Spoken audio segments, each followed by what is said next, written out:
Hey, what's up guys? It's T-Bone here and welcome back to another episode of playing Legendary Game of Heroes. So I just wanted to start by saying that I'm recording my iPad instead of my iPhone right now because there was an issue with the recording on my phone, so I switched devices. It could mean that the resolution might be a little different than it has been for the few videos. That'll be the reason why. I'm getting it fixed as soon as I can, and then we'll go back to business as usual. So let's go back to what we're seeing right now. So today, a new change has taken place in our legend cards, and I'm going to show you what the change is here. So the main thing is the battle skill. So if you take a look at our legend cards, the battle skill has now changed. It now generates legend intensity. So for non-ascended, such as Ray, it generates 5 legend intensity, attacks all enemies for 600% of attack, plus 150% for every 5 legend intensity. It also increases self-attack by 40% plus 1% for every 5 legend intensity for 2 turns. Okay, so I also double-checked. The current legend relics don't increase intensity, so this only gets boosted by using the battle skill. But you can see that the battle skill charge rate has been reduced. It takes only 9 gems, and it has a 3-turn cooldown. Now let's talk about the Ascended.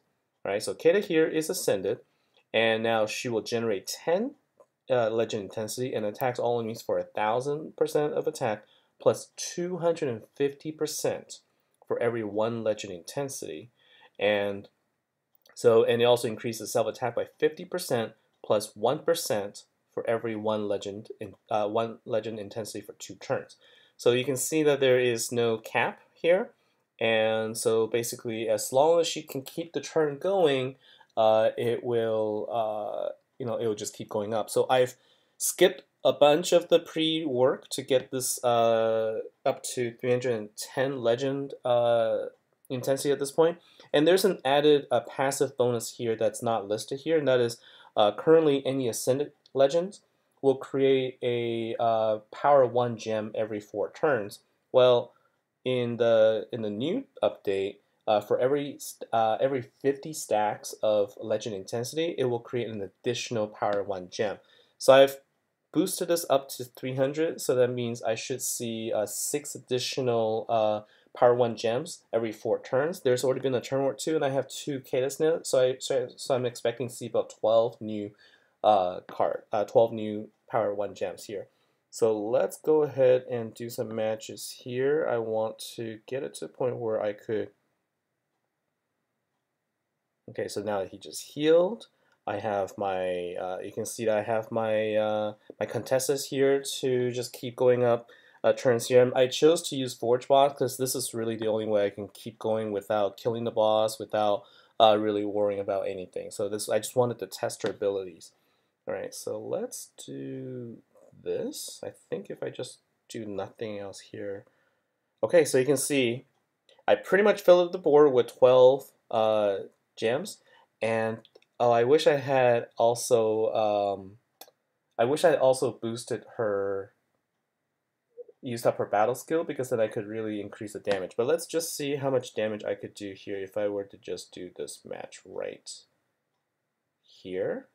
And let's see how much damage this will now deal.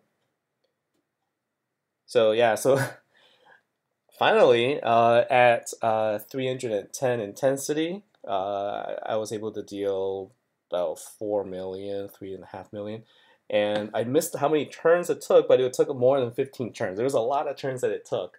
But the point here is, at some point, this just becomes another mummy. Like, just like how you have the intensity that goes up, and then the mummy card, generates a bunch of Power 1 gems. Well, this will do it once every 4 turns, but it takes a long time to do so.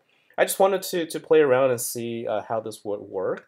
I think this really is just intended, if you plan on being in a very long battle, it could come in handy. But so far, it took me a long time to get here. And in fact, I knew it would take so long, that's why I just didn't do a lot of the pre-work there. So that was the main thing I wanted to show, and good timing here. The other part I wanted to quickly go over now is the actual event that's about to start. We'll talk about the deck here. Here's the pack. So the upcoming event is called Lunar. I think it's called Lunar I forget the name now. the new event, Lunar Renewal, I believe it was called. And then the pack's are already available. Here's the redemption pack, and you can see here this is the feature card. All right. Now here's my take on this particular deck. I'm not sure if if I really like this entire deck, because if you look at the feature card, it doesn't really do a whole lot. It gives you a 150, 1,500% of attack, and it casts Harden. Harden now will actually decrease damage taken, so it does give you a bit better survivability. And it generates 20 creature intensity when struck. So what does the creature intensity actually do? It is used to power up your other cards. So if we take a look at Albinos Reborn, this is the free card that you're going to be able to get. So it creates 2 dark gems at 5 stars, plus 1 for every 25 creature intensity, and up to 2 extra max. So at 5 stars, you'll be able to get up to 4 dark gems, and I believe for 6 stars, you'll get up to 3 extra max. So you can get up to 5 dark gems for this card. And then this is the ultra rare card. So this is the Crystal Phoenix. You can see that the battle skill doesn't actually take advantage of the creature intensity. It just straight up creates 2 dark power gem 3s. But then this is where it's more powerful in that it does give you a resurrect ability. So instead of dying, resurrect with 1% HP for every 5 creature intensity. So really all that means is if you can get up to 500 creature intensity, you'll be able to revive with full health. And then it gains 30% damage, boosted up to 60% if the Harden is active. Okay, and this is a 5-star stat again, so this might be actually a little better at 6 stars. And then the 13X card, this is an ultra rare. Cosmic Master Amy is the same as the Phoenix here in that it generates 2 Dark Power Gem 4s instead of 3s.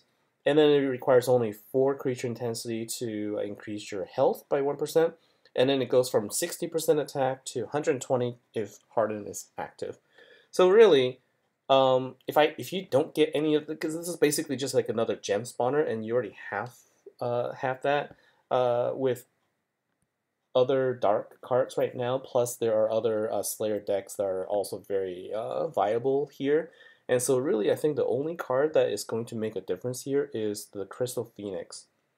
The revive mechanism is new, and so now there are events where dying once ends the actual event, or not event, but ends the actual fight. No longer is the case, and this is going to impact, I think, guild versus guild, player versus player, and also in some cases just anything that anything that deals, because you can't revive like in other events, like just going against Forge Boss or going against some other events, you can still have the free revive. Bounty Hunters, for example, you get a free revive, but this one is a revive within the fight, and so guild versus guild and player versus player is definitely going to be the biggest change here. So I'm looking forward to seeing how this is going to be used when the deck actually does fully come out. This may be the one card that I choose to invest in because I believe that the VIP pack may be available this time around. So we'll see. If it does, I'll probably take a look, and then but that might be the only card I go for. We'll see. We'll see what happens. In the meantime, I have not yet figured out what deck I'm going to use, so I will play around with that, and then I will come back to it and in a follow-up episode. So that's all I wanted to show for today. I wanted to talk more about the Legend update because that was sort of the thing I found interesting. And if you wanted to find out more information about it, you can read it in the notes. Here they do have the... so if I can move the banner, I will show you. So Legends Transcending, so there's also some updates in their Facebook page. And here it is where they talk about where it actually changes. Okay, so the one thing I didn't know is that it also applies to 4 stars and above for your Legend cards. And so if you take a look now, even if you have a Legend card of 4-star, so here, let's do this. So let's just quickly go through here and let's change my cards to Legends. I have 9 of them, and I didn't dust a whole lot of them because most of them are all 4 stars. So you can see here Aileen's at 4 star. You can see that her battle skill has also changed now. Well, no, it hasn't, because I thought it did. 4 star or above. Yeah, no. Okay, I guess I was wrong. It said in the notes it was 4 star and above, but I guess I just proved them wrong. So it may be 5 stars or higher, but definitely at 6 stars, they've changed it so that you now get intensity. So that's it for this video. Hope you enjoyed it. Hope you liked this, and let me know about your thoughts on the card on the deck here, and see if you agree with what I thought. I'd love to hear your feedback. Love to get any ideas on how we can improve this sort of the meta for the game, if you will, and then let's see how it goes. So, anyways, thank you. Take care, and I'll see you in the next episode.